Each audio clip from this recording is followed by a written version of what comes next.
గ్రంథము 34వ కీర్తన 4వ చరణం.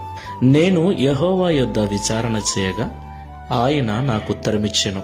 నాకు కలిగిన భయములన్నిటిలో నుండి ఆయన నన్ను తప్పించెను. ఆమెన్.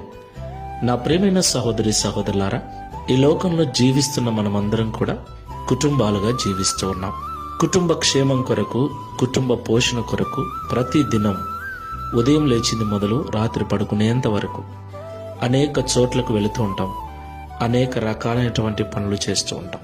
నా ప్రియులారా, ఈ లోకంలో మనకు భయాన్ని కలిగించే సంఘటనలు ఎన్నో మన చుట్టూ జరుగుతూ ఉంటాయి. మన జీవితంలో కూడా జరుగుతూ ఉంటాయి. అలాంటి సంఘటనలు మన కళ్ళతో చూసినప్పుడు మనకు ఏమవుతుందోనని, మన కుటుంబానికి ఏమవుతుందోనన్న భయము ప్రతి ఒక్కరిలో కూడా ఉంటుంది.